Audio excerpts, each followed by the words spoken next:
sacked and destroyed. They never knew who did it. Now the tablets for the first time reveal these were Israelites that did it. It's fascinating. It makes sense, too, that they would set them there because, in other words, if there's an invading army, they're going to have to come through their land, so they've got to defend their own land that they're working, their families, and that type of thing. That's interesting. Another and later Assyrian report states, in the second year of Esarhaddon the king, now this is about 679 BC, the Gimra, as the Israelites were then called, rose in rebellion under their leader, Tuespa. We don't know if Tuespa was a woman or a man at this stage. They fled westward. Now the Greeks reported these same activities. They called the Gimra Chimeroi in their records. Now that name is translated into English as Cimmerians.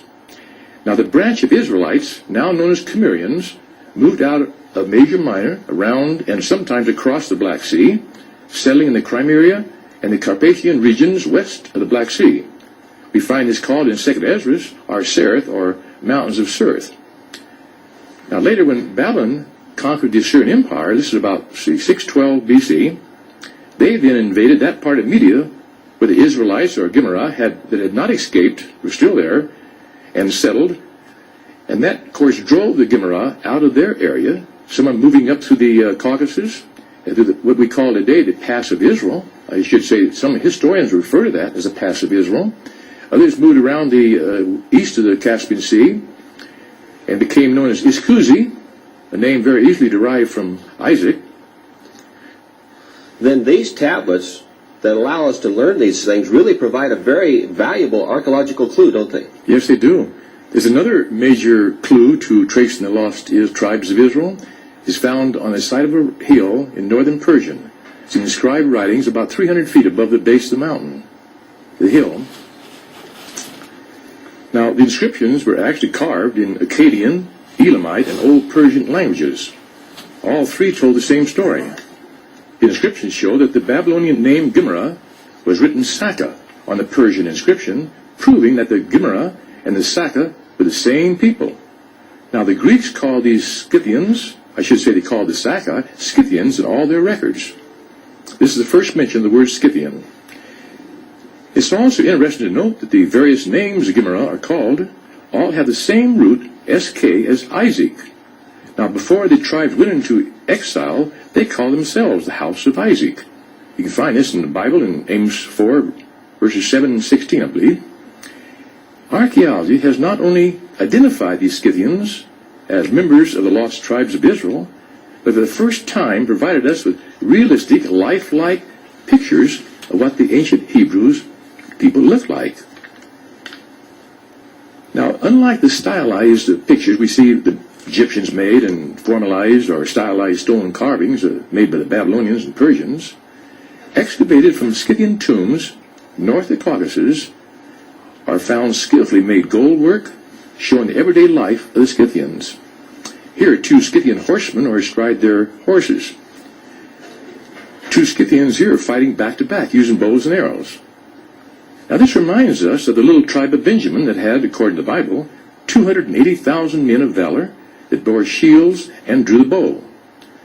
Now to continue tracing the Israelites, under pressure from the Medes and the Persians, the Scythians, now this is the eastern branch of the Israelites, they migrated north of the Black Sea, coming into collision with the Cimmerians. Now the Cimmerians, I consider them the western branch of the Israelites. These people had settled in the Carpathian regions.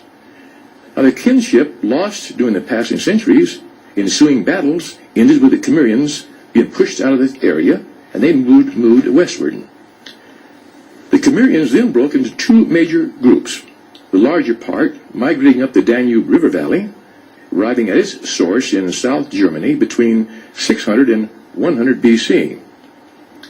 Now Roman historians, they call these people Celts. This is the first mention now of the word Celt. A small group moved into the sparsely inhabited regions of the Baltic, but the Romans called them by the abbreviated name of Cimbri. Now between the 4th and 1st centuries BC, the Sarmatians, now these are a mixed non-Israelitish people, we believe partly Iranian, were pushing westward. They finally moved into the area of the then prosperous Scythian nation. Continued warfare then drove the Scythians out of their land, as they had done the Cimmerians, and the majority northward toward the Baltic areas. Now, by the end of the 2nd century BC, we find only 2 small pockets of Scythians left on the shores of the Black Sea. Now, the Scythians, in turn, pushed the Cimbri westward to Jutland and the coast of Holland. Now, during this period of time, the Celts were expanding in all directions, many of them pouring into Britain to form the bedrock of the British race. About 3000 BC, some of the Celts invaded Italy and sacked Rome. Others migrated back into Asia Minor, where they were called Galatians by the Greeks. We now know that Paul's letters to the Galatians were to his kinsmen Israelites, that is, descendants of the earlier Galatians, although called Gentiles by the modern Bible translators.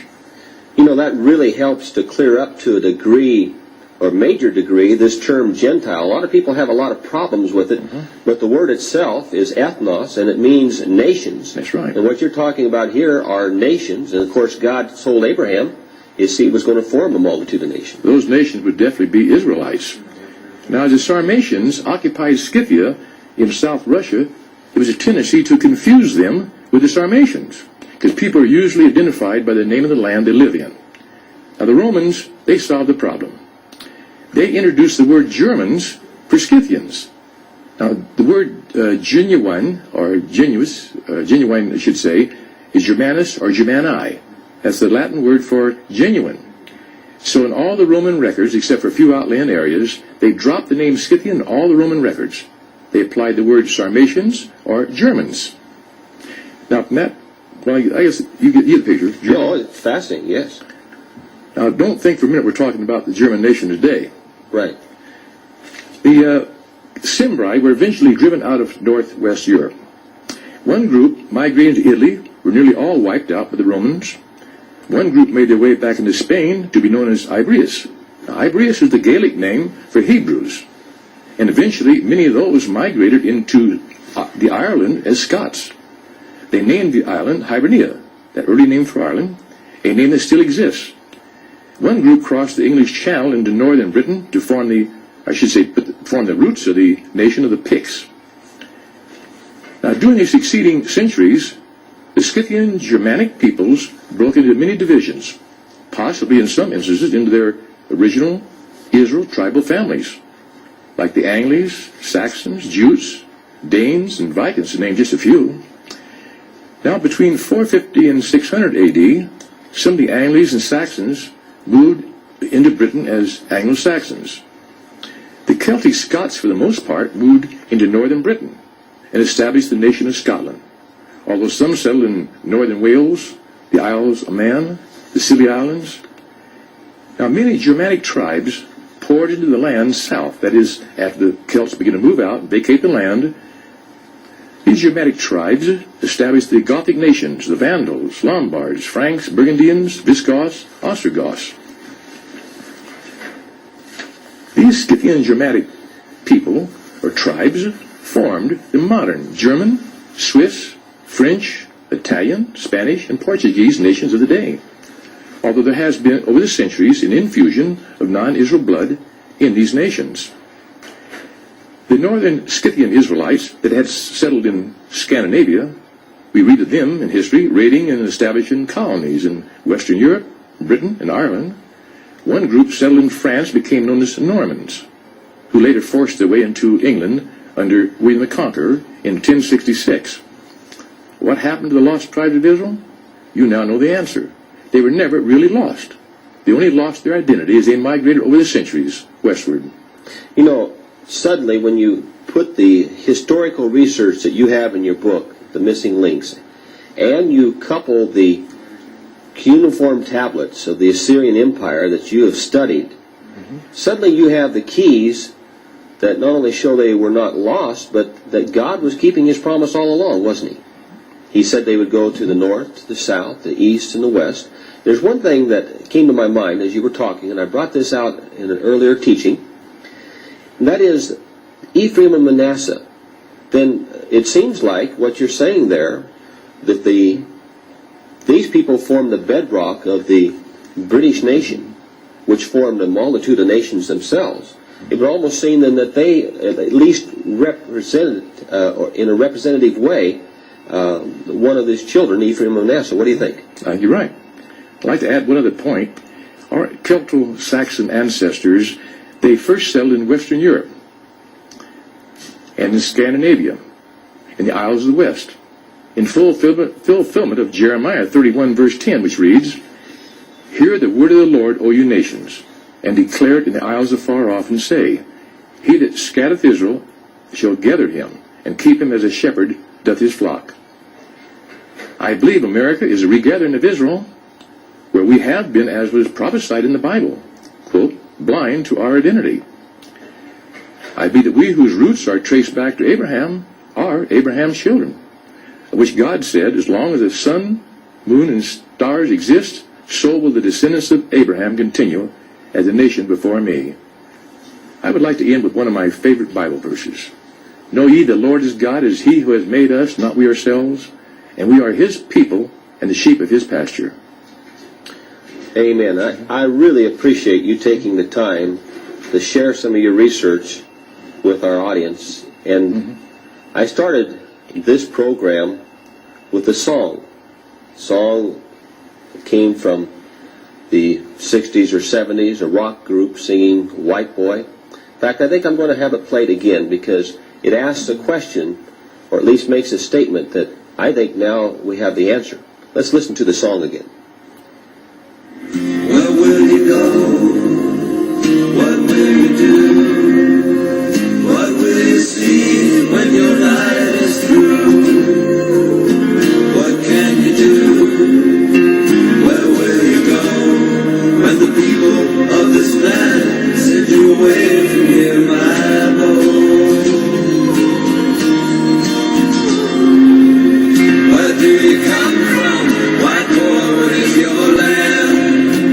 Everybody else knows where they come from. You don't know your place, you never did, you never can, and you can't find a home in this land. Blacks and reds and patches, Jews, all know where they come from, but you don't seem to know, maybe you understand.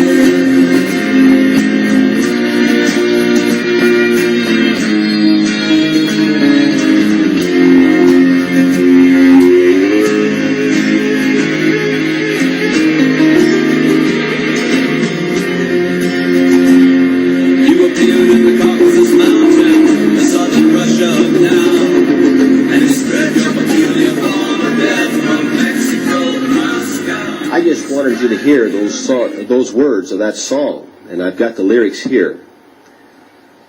The lyrics dealing with a question that was being asked in the 60s and the 70s by a baby boom generation that seemed to have lost their spiritual moorings. The question was, who am I? And the song said, white boy, where will you go? What will you do? What will you see when your life is through? Blacks and Reds and Apaches and Jews all know where they came from, but you don't seem to know